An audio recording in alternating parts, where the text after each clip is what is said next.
Let's start at the beginning, and I just have a few notes for you, but you've done overall a very fine job. It sounds very good. At the beginning, real quick, let's tune your saxophone. What's the best note for you to tune on a Yamaha Custom? Yamaha Custom, well, I'd say F sharp. That's what I'm used to, but I grew up middle, high, or low? Oh, high for me. Okay, try your low F sharp.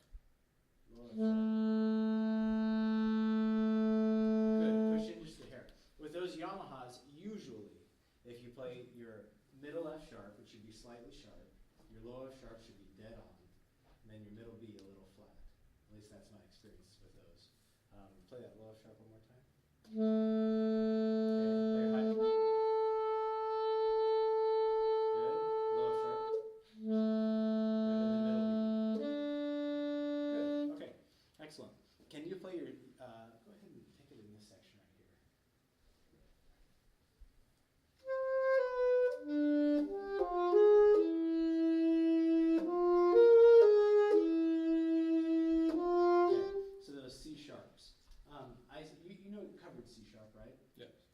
I saw you using it earlier. I would recommend using it right There there too. as well. Yeah, try it.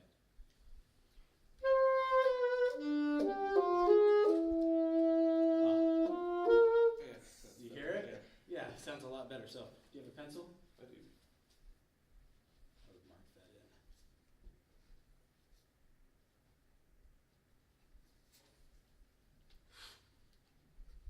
Also, in this area here, on the second line, I Yeah. felt like you were really rushing here so that you could get a breath in. Yes. Yeah? I think a really good place to take a breath is right there. And you can take your time, do something like, I haven't played on this, but.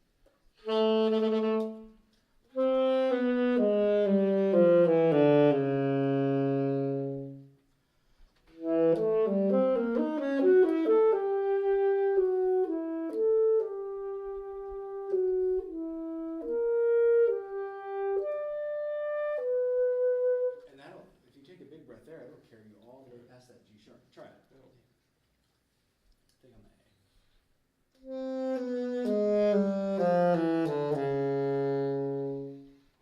Can you do that again with vibrato down there?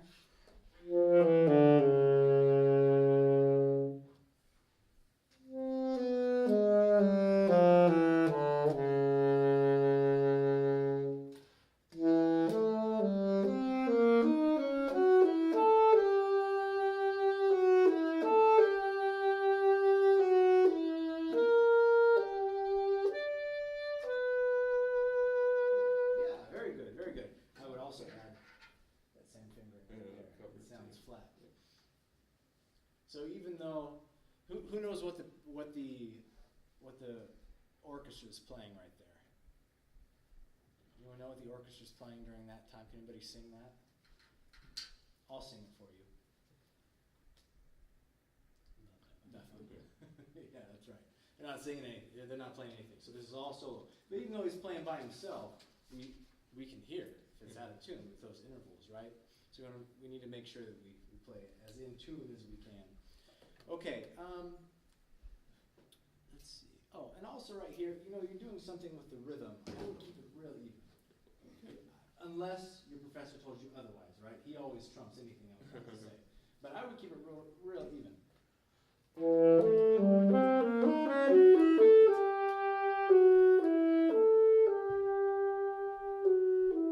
Because there's no retardato written there. Yeah, right. So I would just play it kind of pretty, more or less metrical, but still, it's still musical. Okay? Okay, right here, can I hear you play, maybe take it right on that E.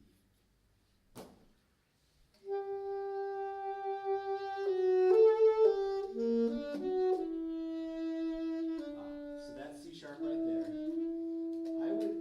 You're doing this with your vibrato. You tell me which one you like better.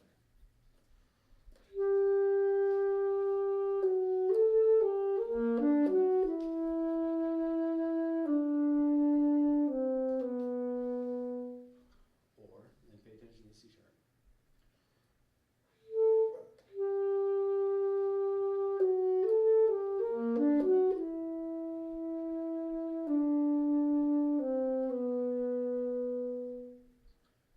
Could you tell a difference? Yes. Which one sounded more natural? The second one sounded more natural. It did? Okay. So, and the second one is what I play, that's what you're playing. So you're playing this without vibrato for about a beat. Yeah. And then you're adding vibrato. But in general, we should start a vibrato at the beginning of the note. So maybe write that in right there. V-I-B, yeah, or just a V. I think it sounds more natural if you...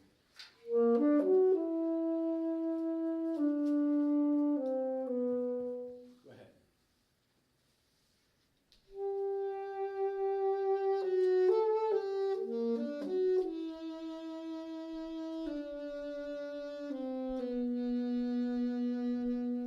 Good. Yeah, take it right there. Let me see what you're doing right there. Ready and go. Good. I see. So you're taking a breath right there, which is fine. For technique purposes, you can put down your low C sharp key right there. Yeah.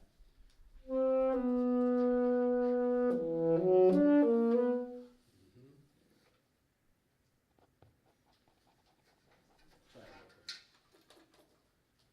quick.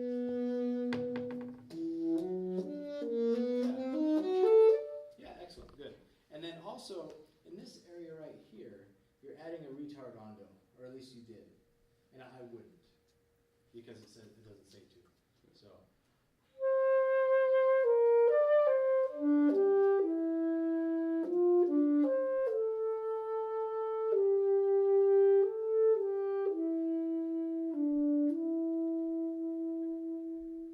Because that's where we're adding the retardando. If you add it there, the line doesn't push to the end of the phrase. So I would keep that tempo going even, and it'll help push it to the end of that phrase. Try it. Maybe take it right on the A or something.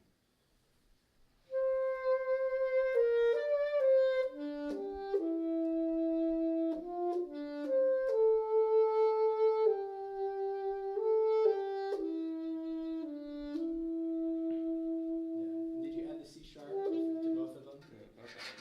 Could you hear it? I heard that. Yeah, you can hear it, right? It's pretty significant. And sometimes if I don't have time to do the peace sign C sharp or the covered C sharp, I'll put down my side C key, to raise that a little bit too. But the covered one sounds better. Okay, good. Right here, we're coming back in after there's like an interlude from the orchestra. Right there. I would play that a little bit louder, so that when you play it again, you can play it even softer and have a greater contrast there. I mean, it's the difference between piano and pianissimo, but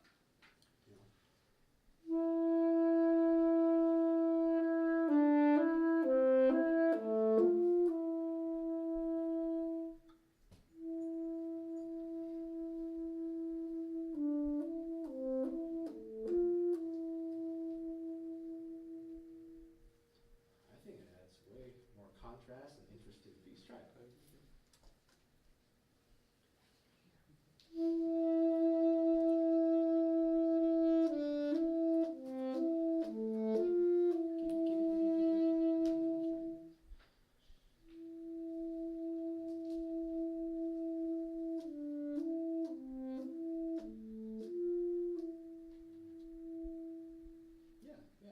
And at the end, when we're playing a pianissimo, it's fine to not play with any vibrato, especially when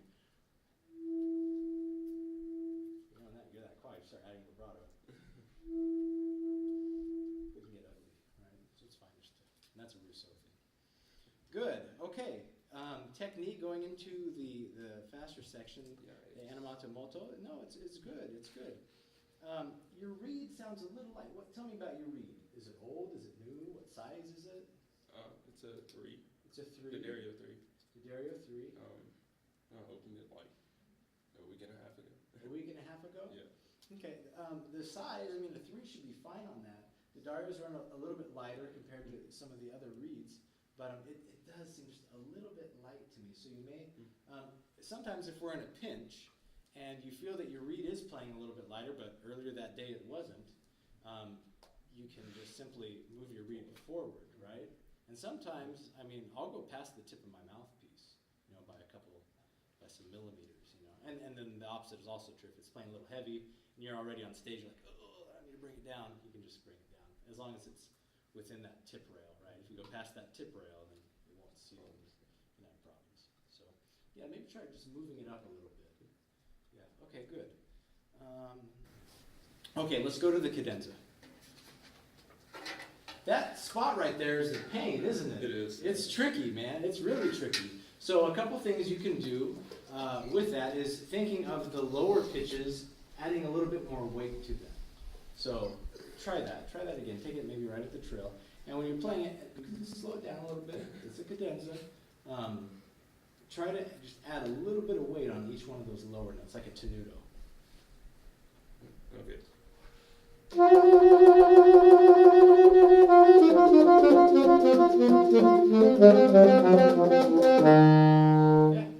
there you go. Excellent. Cool. And also through here, and again, if I'm saying anything that's going against what Professor Beatty said, then don't do it. But I would maybe slow it down a little bit,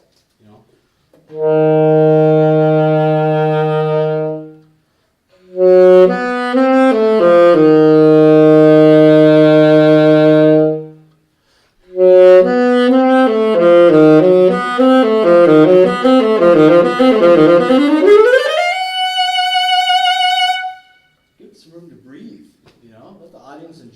sound, enjoy your playing.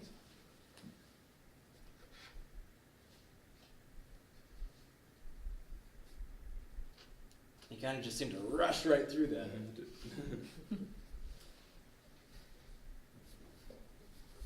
Yeah, try it. Take it right there on the left seat.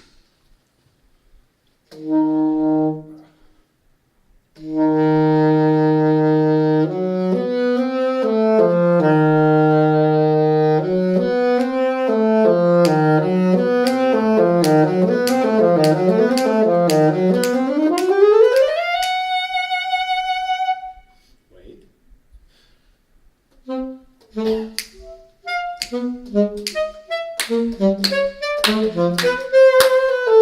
Keep going. Keep going.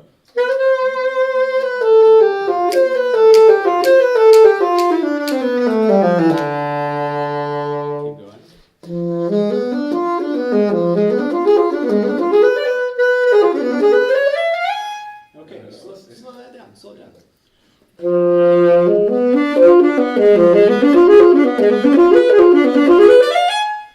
would rather hear every note. Yeah, go ahead.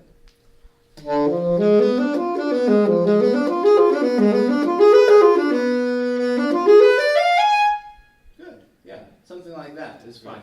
Now, as you get more solid with it, you can speed it up, but accuracy is always more important than speed, right? Now, the last thing would be right here. Right there. Oh, it's circled. Yes. Yeah, you should do that. Yeah. It's a forte to play it louder in that section. Other than that, that's it. That was really good. Yeah. Thank you. Well done.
All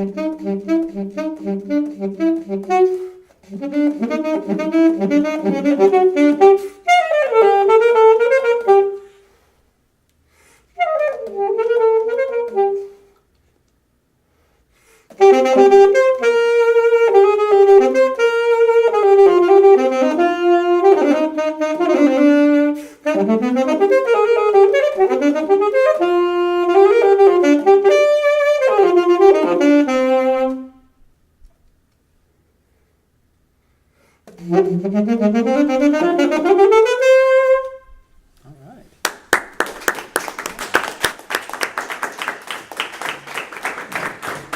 Excellent. This is a beautiful piece, isn't Yes, it? it is. It's one of the gems of our music, of our repertoire. Yes, it is. What do you know about Paula Maurice? Well, that's nice. She wrote this piece for Marcel Mule. It's a programmatic piece. And if we start with the first movement, Frondolo di Chatono, that's a dance, a community dance that's done in Europe, and it's really just representing lightness, very free feeling. We move on to the second movement. Canção por my mio, song for my love. It's supposed to be a love song. I think it's not supposed to be as slow as I hear it interpreted a lot. It's supposed to be a song of love. Again, it's supposed to be free. And then La Bohemiano, La Bohème, this is the Bohemian and the woman Bohemian. And it's supposed to be kind of ponderous and powerful, but still light. Mm-hmm. Almost like a gypsy dance, Yes, right? exactly. Yeah. So Paula Maurice, she taught at the Paris Conservatory. Mm-hmm. And do you know who her husband was? Does anyone know who Paula Maurice's husband was? No. Pierre Lantier, who also taught at the Paris Conservatory, who's written some music for saxophone as well, right? Dedicated to Marcel Mule. He has a couple nice pieces and a quartet. They were very good friends, the Lantier family and the Mule family. Mm-hmm. And they would go on vacation together in the south of France, in the area of Provence. Mm-hmm. So this is a tableau, right, or a smattering of this area of southern France. Mm-hmm. So that's what she's kind of depicting in these. This first one is the dance of the young girls, Mm-hmm. right? Just like you said, and then so we have Song for My Love, and then the Bohemian. Mm-hmm. So when we're starting a piece, do you have any kind of ritual that you do in your mind before you begin a piece to kind of help you find your tempo, or? I think about I played this enough. I can hear the piano part. You can hear- Yeah, I know how to be. I know that the first, up until 4 is represented in the piano. So the tempo and really the style of the piece is represented in the first 16 measures by the piano. Especially going to circle number 1, 4 from my entrance. She plays the piano player will play exactly when I'm going to play later on in the piece. Good, excellent. Yeah, so you can hear that piano part coming in. Now, when we're playing with the pianist, sometimes we should communicate what tempo we'd like to play this at with them, right? And sometimes it'll be faster or slower. Sometimes it's dead on. So you'll hear the pianist that I play with tonight, it's always dead on. I mean, she can tell the difference between 122 and 124. She's fantastic. But not all can. Mm-hmm. So you need to be able to sing this in your mind at the tempo that you're going to nail. I felt that you went a little quick. Yeah. That it was just a little right on the edge of your technique. So what I want you to do, and this is, whether no matter the piece we're playing, whether we have a long piano intro or not, sing it in your mind, Mm-hmm. and then I want you to tap your big toe inside your shoe at that tempo. Okay. And then what I want you to do is breathe out for 2 counts, and breathe in for 2 counts, and then begin. Okay. So your performance starts with your breath. Yes. Okay, go ahead.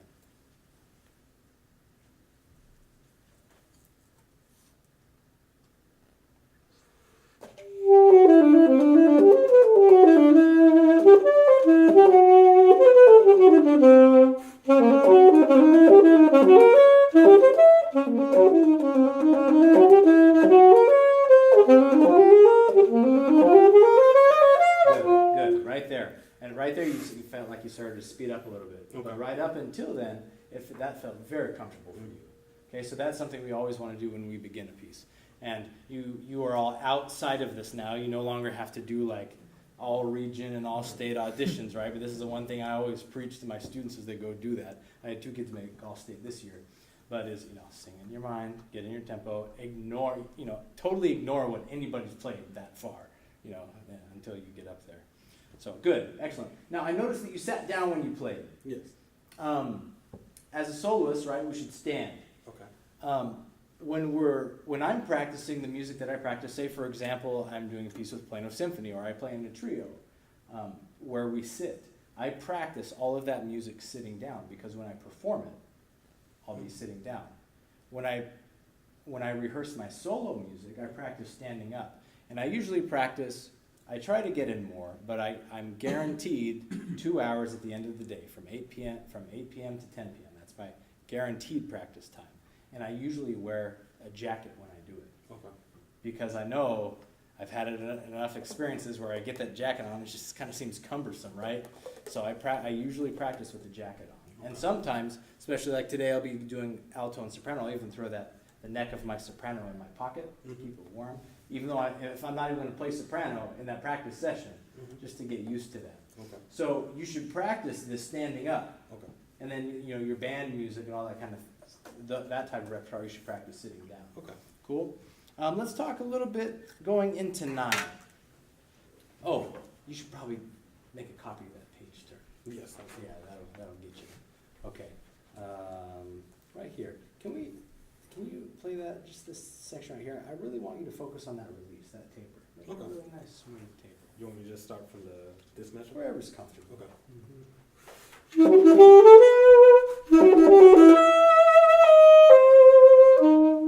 Yeah, that's much better. Yeah, much better. And then do it again, the one I sit right here. Yeah.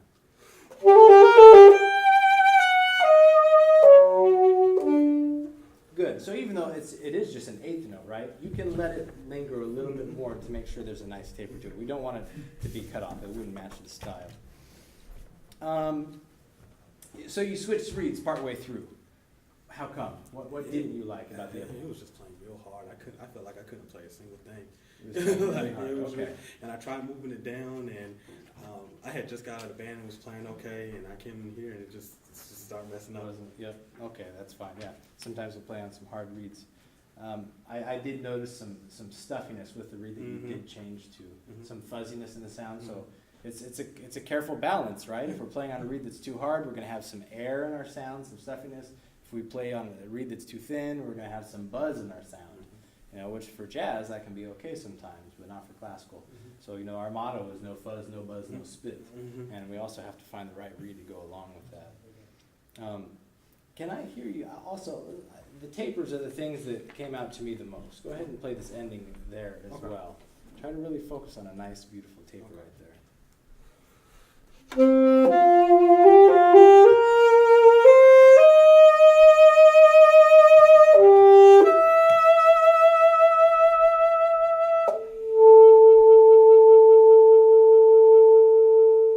Yeah, go from that C sharp to that F sharp again. You don't want to have any space.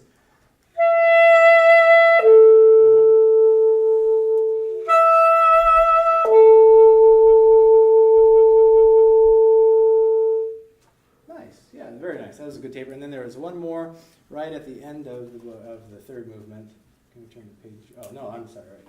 I'm used to turning pages on my iPad. Right there. Go ahead and take it from here down to the A. Yeah. Did you end that with your tongue? No. No? Do it one more time. I would add just a little bit more taper. Now, you don't need to hold it out longer. Okay.